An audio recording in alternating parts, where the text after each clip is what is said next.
Texto de Mateus capítulo 25, e de ensinamento de nosso Senhor e Salvador Jesus Cristo. Ele faz uma comparação do reino de Deus semelhante a um casamento, semelhante ao casamento judaico daquela época.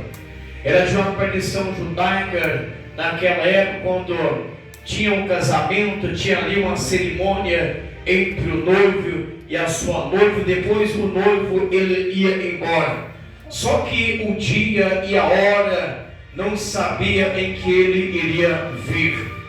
Ele não sabia, meus amados irmãos, se seria de manhã, se era tarde, à noite, ou se era de madrugada. Então o noivo aqui representa nosso Senhor Jesus Cristo, e as noivas são a igreja do Senhor.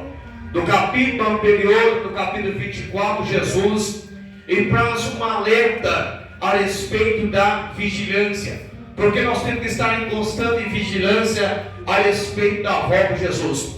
Jesus, no capítulo 24, ele faz uma comparação a respeito da sua volta, semelhante ao que aconteceu nos dias anteriores ao dilúvio. A Escritura Sagrada registra que nos dias anteriores ao dilúvio, as pessoas estavam comendo, bebendo, casando, dando-se em casamento, até que não percebeu que Noé ele entrou em sua arca. Diz a Bíblia, meus irmãos, que Noé ele foi um pregador da justiça. Ele pregou por cerca de 120 anos, ele pregou. Às vezes ele foi chamado a pé de louco, meus irmãos, mas ele não desistiu de pregar a respeito do juízo de Deus que ia vir sobre a terra. Noé pregou a respeito do dilúvio. Talvez foi zombado, mas o que Deus falou na boca de Noé, ele se cumpriu. Os dias chegaram, Noé entrou na arca, e quando fechou a porta, o próprio Deus foi quem selou ela por fora. Assim também não será diferente a respeito da volta do Senhor Jesus. Enquanto o tempo da graça, nós estamos vivendo o tempo da graça, que é o favor imerecido. Enquanto o Evangelho está sendo proclamado, há muitas pessoas que estão correndo, se afastando, não querem ouvir a palavra de Deus. Eu venho dizer para ele que chegará um dia em que a volta de nosso Senhor Jesus Cristo será como nos dias de Noé. Essa porta da graça um dia vai ser fechada, e assim como na volta de Jesus, ele vai pegar muitas pessoas que estão desviadas, muitas pessoas que estão afastadas do caminho de Deus. Assim como o nosso pastor disse, existem muitos presbíteros, pastores, evangelistas, missionários que estão afastados da presença de Deus. Assim também será a vinda do Senhor Jesus.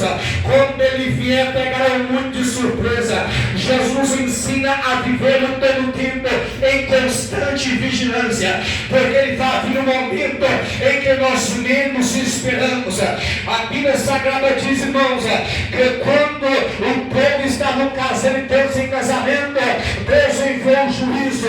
Nós sabemos que o maior juízo que Deus enviou sobre esta terra foi quando destruiu toda a raça humana com o dilúvio. A terra foi destruída com água, mas essa terra está sendo reservada como um tesouro para poder ser destruída com fogo. Mas Deus vai arrebatar a igreja dele, onde neste dia, meus irmãos, eu estava ali meditando na palavra de Deus, e o Espírito Santo revelava em meu coração: o relógio de Deus está marcando para 0 hora, o arrebatamento está para acontecer, Jesus já está para poder buscar a sua igreja. É tempo de vigilância, é tempo de buscar o Senhor, e é tempo mais de brincar de ser cristão, é tempo de consagrar. Meus irmãos, quantas pessoas será pego de surpresa na volta de nosso Senhor Jesus? A pergunta é a seguinte: como está a tua vida hoje diante de Jesus? Se o arrebatamento acontecer agora, você tem certeza da sua salvação? Se você descer a sepultura agora, você tem certeza da sua salvação? Jesus nos exorta a igreja em Mateus capítulo 25, faz uma comparação dizendo: o reino do céu será semelhante o quê? A 10 virgens, é que 5 delas são o quê? Prudentes, 5 são o quê? Insensata. As virgens são os cristãos, as virgens somos nós que somos crentes. mente e a vida espiritual de cada um. Cada pessoa tem o seu momento de intimidade com Deus. Eu não posso compartilhar a minha comunhão que eu tenho com Deus. A salvação, ela é individual, é você e Deus. Cabe você ser obediente à palavra de Deus ou não. Mas eu quero dizer para a igreja que o noivo, ele vem a ira. Não sabemos o dia nem a hora e nem quanto mais ele vai vir para poder buscar a sua igreja. Aleluia. Vamos lá, irmão, vamos voltar aqui para a palavra. O que ele diz? E 5 mulheres eram prudentes e insensatas. As que eram insensatas, tomando as suas lâmpadas, não levaram azeite consigo. Nós sabemos que lâmpada representa a palavra de Deus, é que nos ilumina o caminho que devemos andar. Azeite nós sabemos que simboliza o Espírito Santo de Deus, é a comunhão que você tem com o Santo Espírito de Deus. Nós sabemos que diz a Bíblia em 1 Coríntios capítulo 3, verso 16: mas sabeis vós que sois, não sabeis vós que sois o templo de Deus, o templo do Espírito Santo. Não, nós somos o quê? Nós somos o templo do Espírito Santo de Deus. E se nós destruirmos esse templo que é santo, Deus também vai nos destruir.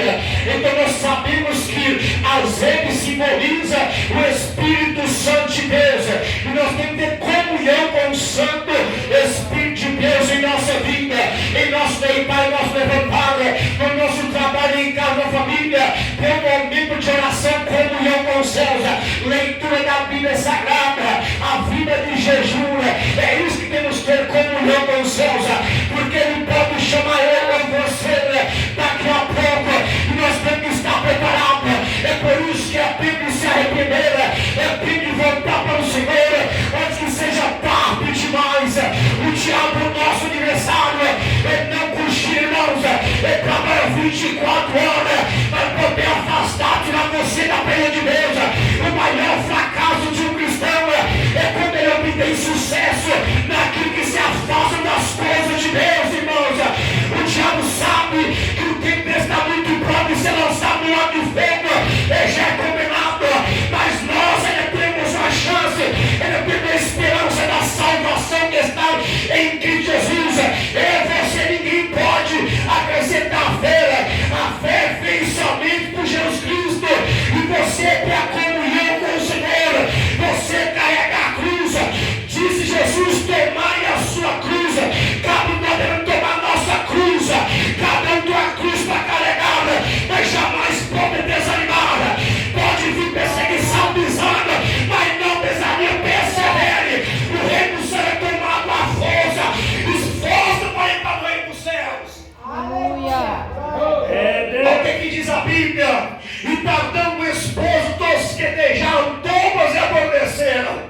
O noivo tardou, não tardou.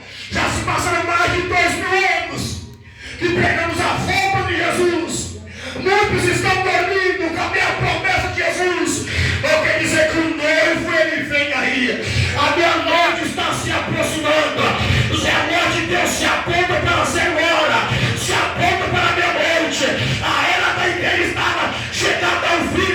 É como disse o profeta Ezequiel: o fim vem, e o noivo vem aí.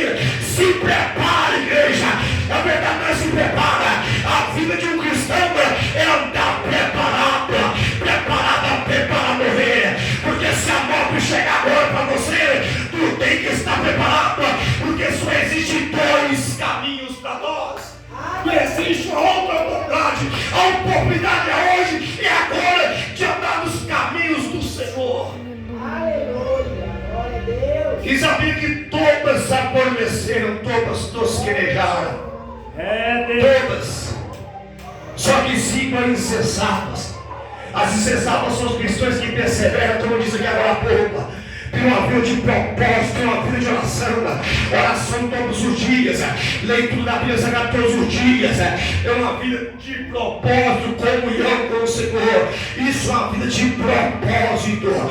Aquelas que são prudentes, os irmãos e irmãs, eu, você, cada meu devemos ser prudente, vigilantes a todo tempo. O que Jesus Cristo mais ensinou para nós, irmãos, é a respeito da vigilância. Vigiai e orai. Vigiai e orai. Ele diz primeiro vigiai, depois orai. Por uma vida, vigiai, vírgula, orai. Nós temos que vigiar todo o tempo em nossa vida e viver a palavra de Deus. Se Deus diz para nós vigiar, é porque estamos sujeitos a tentações. O que ele diz quando ele estava orando com o seu discípulo? Ele diz vigiai e orai, porque o Espírito está bom, mas a carne é fraca. A carne é fraca e nós bem sabemos que é uma luta, uma batalha entre a carne e o Espírito. O Espírito diz vamos orar, vamos me abrir a carne diz não, vamos fazer a vontade da carne, vamos batizar, vamos no Facebook. Aí o Espírito diz vamos para a leitura da palavra, vamos orar, vamos consagrar. Estamos em constante luta, em constante batalha, porque que é da terra, a pai pastor da terra. Mas quando nós buscamos as coisas celestiais, o céu, a presença, o Espírito Santo vem sobre a nossa vida. Glória. O que diz mais? Glórias. Glória a Deus, aleluia. Mas à meia-noite foi ouvido um clamor. Aí veio a esposa sair-lhe ao encontro. O noivo vem, irmãos, o noivo vem, Jesus vem. Ele está à porta para poder buscar a igreja. Lá em Mateus capítulo 24, ele traz uma revelação extraordinária para nós.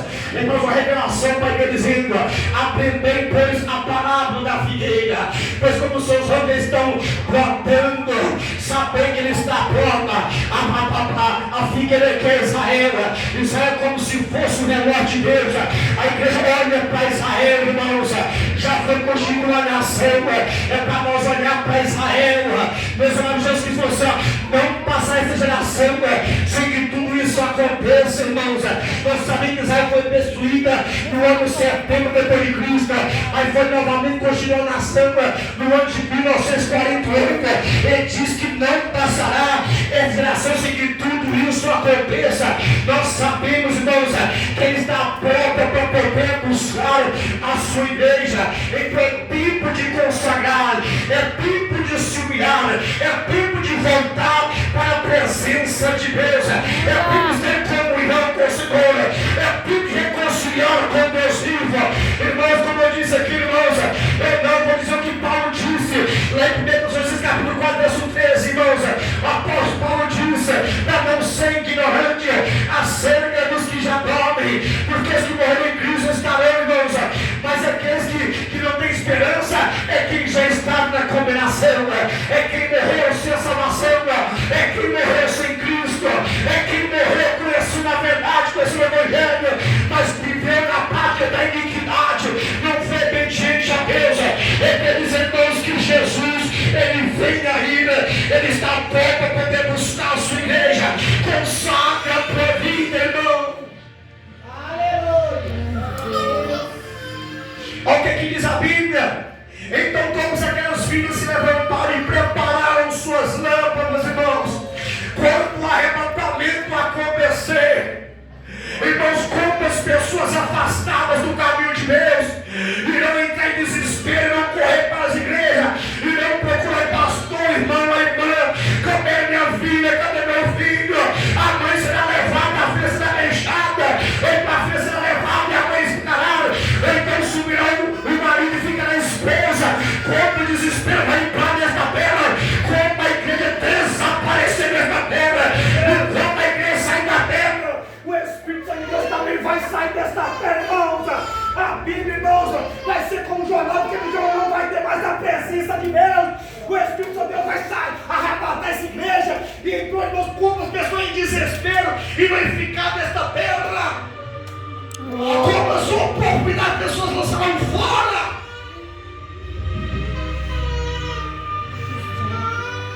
insensado dizer aos prudentes: pai-nos do vosso azeite, porque nossas lâmpadas se apagam. Eu pedi isso aqui agora há pouco, irmãos. Cada um de nós devemos ter comunhão com o Santo Espírito de Deus. Eu disse que a salvação do lugar, eu não, Jesus Cristo que falou. Eu não sei porque ele estava pregando. Ele estava pregando para uma multidão. E ele disse, está lá em Lucas capítulo 13, verso 22. E percorreu Jesus, né, as cidades e aldeias. Então aproximou-se o Senhor e disse assim: Senhor, são poucos os que se salvam. E Cristo disse: porfiai por entrar pela porta estreita, porque muitos procuraram entrar, mas não conseguirão. Há muitos que querem entrar pela porta larga, achando que vai para o céu, mas o caminho que conduz para o céu é um caminho estreito, a porta estreita, o caminho apertado, e são todos que encontram esse caminho. Há muitos que querem ir para o céu,